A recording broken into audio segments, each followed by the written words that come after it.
Hey guys, it's Alexandra from Buildable Brand, and today we have another Squarespace tutorial where we're going to talk about your buttons, how to change them, what are your button styles, how to add links, all the good stuff. Let's jump right in so you can quickly get in and get out and go build your website. Okay, let's jump right in. So first things first, why do we care about your buttons? Well, your buttons are the main navigation vehicles of your site. It's how people access different things, different pages, and it really does a lot in terms of the flow and your funnel and getting the person where you and them want to go on your site. So it's really important to know how to set up your buttons correctly. So let's go to Edit and let's go down and take a look at this button. So when you click a button, like anything else that you click in Squarespace, it first brings up your general settings. You have Edit, where it says primary, that's your button styles, your links, pinning it, duplicating it, and of course trashing it. So we're going to talk about the 4 main things you're most likely going to want to do to your buttons. That is changing the wording, adding the link, changing the button styles, and of course fine-tuning the size. So first things first is changing the wording. What if you don't want the button to say learn more and you want it to say give us a call, holla at your boy, whatever it is? That's easy. We click edit and now it shows this window that has content and design. We're going to ignore design and we're just going to go to text and we're going to just simply change it to whatever we want it to say. Let's check.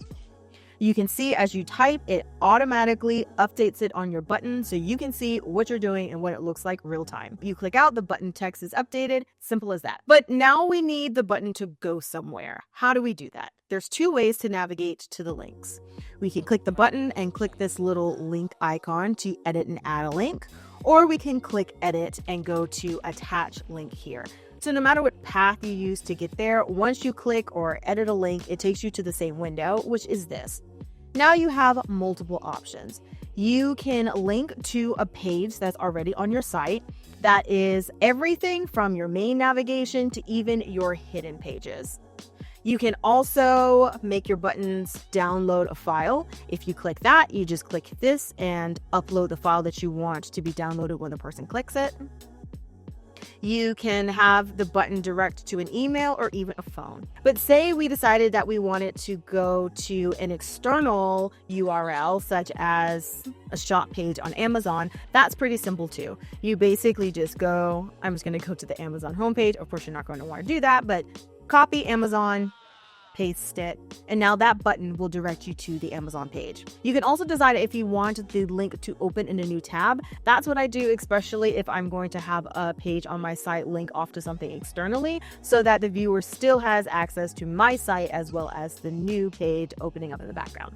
And if I wanted to, again, have the button direct to a page on my site, I just navigate to that page, such as services, click it, and it shows up here so I know it's linked. Now that we've updated our text, we have the link working and it's redirecting to wherever we want it to redirect to. Now, what if I wanted to make some slight changes to the design? Well, the easy way to do that is to choose one of the different button styles or button types, as it says here. If you click over where it says primary and drop down the menu, it shows you the 3 different button styles you have to choose from: primary, secondary, and tertiary. The way these look by default is going to depend on the template. So for example, if you bought this template from Me the Lifestyle or one of the other templates, they will all have a different set of primary, secondary, and tertiary. For example, this one, I have a primary button that is the peach, a secondary button that is the green, and the tertiary button that has no bounding box at all, and it just has this underline. So that's how you can simply change the styles of the buttons throughout the page if you want to call one thing out versus the other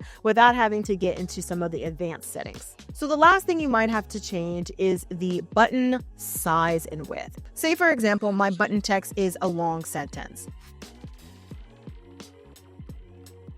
Let's chat about your problem. I can either like how it looks stacked, or I can click the button until it shows me all of these little indicators on all the corners, hover my mouse over one of those corners and drag to pull it out and make the bar as large or as small as I want.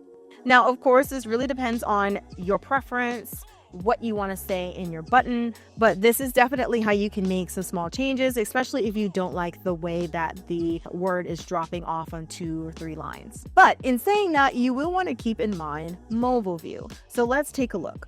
Because anything that you design in mobile view versus desktop view, while you can change mobile view elements separately, you couldn't have one button that shows up on desktop and one button that shows up on mobile without adding custom code. So without doing that, you just want to take a look and be mindful of how the button is scaling as you go from mobile to desktop. So if I went on desktop and I liked it being kind of small and stacked, but I didn't like the way that that looked on mobile, I can extend it to look like this on mobile and that on desktop. But what I couldn't do is make this secondary color and then go to mobile and change this back to primary color. When I go back to desktop, I'd realize it's back to primary. So that is everything in the beginner realm of button edits. So if you're really just trying to get in, make some small changes to your buttons to get you in and out because you love the way the template works, you have everything you need, you just want to do that and get it done, then that's all you need to know. Now, if you want to do more custom editing to your buttons, I'm not going to dive too deep into that because all of these advanced settings could be like a rabbit hole.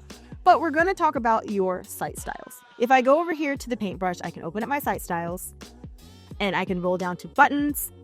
And here is where I can see the site style for my primary, secondary, and tertiary buttons. So for example, if I wanted to change my tertiary button, I'd click this arrow. And now I can do things like change the font, change the shape. So say I don't want it to be this underline and I want it to be a oval, I can change it here. This will reflect and show me an example of what that looks like. If I want it to have an outline, I can add that here and change how big or how small that is. And then I can do different things to the padding. Again, this is where we get into like advanced button settings. So for the most part, you might not even have to touch this. The next thing we're going to look at is the fonts and the colors in the site styles. So when it comes to fonts, I can click over fonts, open up that window, go down to buttons, and now this shows me all of the different things that I can do for our fonts based off of primary button, secondary button, and tertiary button. So you can really get granular. You can change the font entirely and browse all of the different fonts that they have. You can make the weights bolder or thinner. You can change the style if you want all of your buttons to be italicized. You can change your spacing if you want them really spaced out, like you can see here. You can even change the text transformation if you want all of your buttons to be lowercase or capitalized or uppercase like it is currently in this template. And you can do that independently for primary, secondary, and tertiary buttons. So that's pretty good if you want to have some very detailed customization. The other part to change are colors. Your buttons work like most other elements in Squarespace, where the colors are going to be designated by your color theme. So for right now, this color theme, I believe, is light 1. Right, it's lightest one. So if I wanted to change what all of the primary buttons look like, I would click lightest 1. And I'd either click the button to make it pull up that section in this edit theme window, or if I was on show all, I would have to scroll down until I found buttons. And since I clicked it and there's a primary button, it will show me all primary button edits. So I can click this and I can change the primary button to be one of the other colors in my palette. Or if I'm feeling fancy, I can go and change it to any other color using hex or RGB.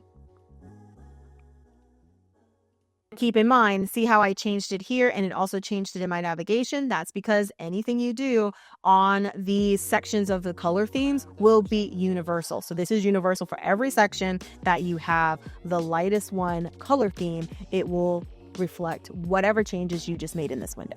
So that's why I said if you're not trying to get into the weeds and do some very high-end customization, don't bother with this.